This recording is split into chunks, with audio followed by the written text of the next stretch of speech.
Our top story today, it's a video from Lil Bin Laden, the son of the dead terrorist Osama Bin Laden. The video has been shown for over 5 million times on YouTube, and the video shows Lil Bin Laden threatening the American people by some serious words. America, you may be happy because my father is dead. I was lucky not to be there when you shot him. I was buying fruit from the market. You may think the war against Al-Qaeda is over now, right? Well, it's not. I'm not going to sit there and accept that you have taken my father's life. I want payback, revenge for everything America has done against my father and Al-Qaeda. We're going to... Ahmed, bring me some chai. We're going to strike again. You may remember attack against USA 9/11. They were shocked. They didn't expect it, but we succeeded. You took down our father, which contains 1 life. We took down US buildings and 3,000 lives. So is this a win for America or Al-Qaeda? You took down our leader, but you will never take down Al-Qaeda. We just put a new leader in charge. So I said to the Americans one more time, we will strike again, but you don't know when. You will not be prepared when the day comes. You don't know what we will do and what our target is. But the day will be remembered as the history of the United States as a really bad day.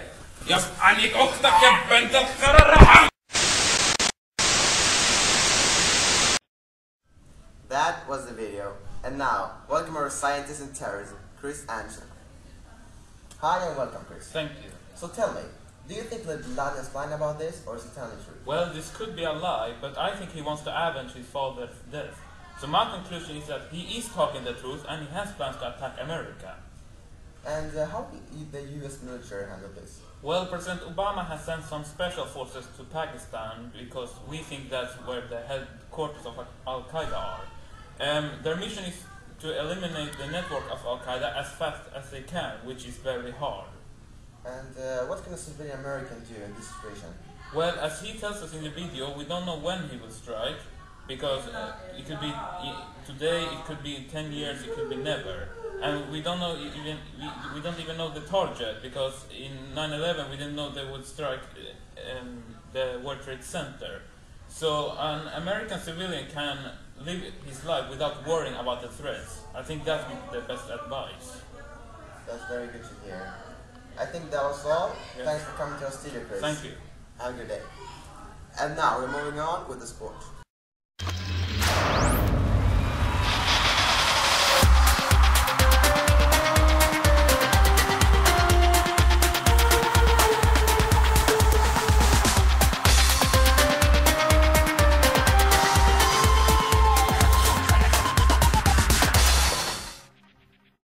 Hi and welcome to Al-Jazeera Sports. Today we are going to talk about yesterday's incredible soccer game and the UFC fighting match that was yesterday. The two teams that met each other on the soccer game was Barcelona and Real Madrid, and we have never in our entire lives seen a match that has been this incredible. In the last quarter the score was 2-2, and then Barcelona scored and ended up the match with a beautiful victory. And now over to the UFC match. The two fighters that faced each other was Brock Lesnar and Shane Carwin. And Shane Carwin destroyed Brock Lesnar and made him tap out in an armbar. But that isn't all, because Brock Lesnar asked for a rematch and Shane Carwin agreed it. So next week they will fight again. And now you can visit www.aljazeerasports.com and vote for who you think will be the winner. And now over to our reporters. I have the world's greatest soccer player staying in front of me, Lionel Messi. First, I want to congratulate you of tonight's game over Real Madrid. Thank you. Well, describe tonight's El Clasico.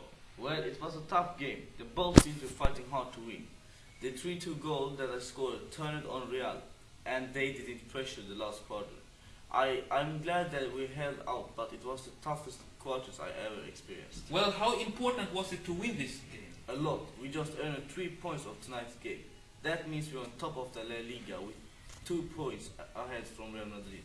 Of course, there are some games left, so anything can happen. The victory doesn't guarantee our league victory. Well, Barcelona is playing final against Chelsea on Tuesday in Champions League. How will Barcelona improve the gameplay and tactics to win this game? We need to play better than today because we are some wrong passes and an excellent shot we made. We also know that Chelsea is a hard team to meet, but they probably want revenge from the semi-finals 2009. Speak of the semi-finals in 2009, don't you think that the referee was in Barcelona's side? No, I don't think so. Well, alright, thank you for the interview and I wish you good luck on Tuesday. Thanks. And now over to Big Mike, who has Sergio Ramos on the line. Yo, I'm Big Mike, and I'm reporting live from Santiago Bernabeu. Hey, Sergio Ramos, wait. Describe tonight's El Clasico. I'm gonna tell it to you, fat man. We're led by 2-1, but then the referee shows a red card to Ronaldo, but he didn't even do a thing, man. When we tackled by Barcelona, the referee don't even give a kick. But when we tackled them, they gave us a yellow card. Barcelona didn't deserve to win this game. We were better, but the referee was by their side, and that's why they won. Total disgrace. I think that was it. Back to you, Aidan Ashford. We received an amateur video from some young teenager. The video is showing a driver drifting with his car, and suddenly he loses the control of the car and crashes.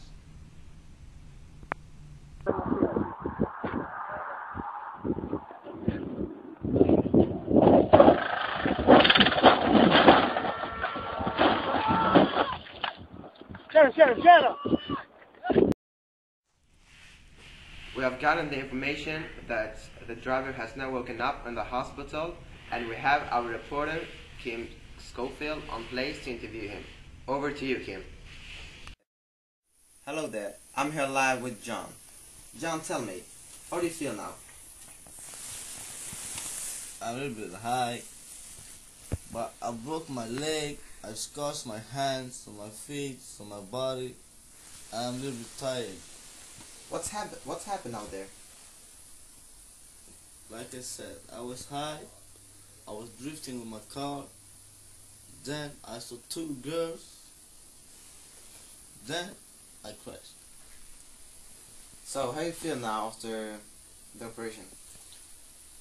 Now I'm good. I'm good. Was it kind of smart thing to do? No, I don't think so. I don't recommend this to them. Yeah. You don't recommend this? Thank you, Johnny. And now over to the studio with Ashford. The weather has been perfect this week, but how will it be next week? I think you have the answer, Jimmy.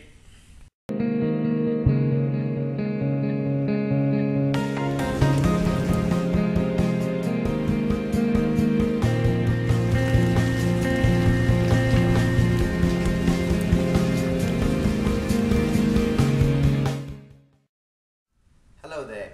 Yes, last week's weather has been absolutely perfect, and it's kind of doing this week too. Well, for those of you who went out today, I have to tell you, it was clear but muggy for most of the country, with the high temperatures in the low to mid 80s. I guess Detroit had the high for the day of 83 degrees, and that's really hot, so I'm really glad that I'm working indoors today. For those of you planning outdoor activities in the afternoon, you can expect fair sky for most of Saturday, with temperatures in the high 80s. However, things might change by Sunday morning with a storm front moving in. We can expect light scattered showers over the northern and southern part of the country, bringing slightly cooler temperatures in the 60s. But this rain should taper off by mid-Sunday morning. It will be partly cloudy for most of the morning, but those clouds should move out by mid-afternoon. Skies should be clear by Sunday night for those of you wanting to catch a glimpse of the partial lunar eclipse. It should start at 10:47. And here we get the 7-day weather forecast.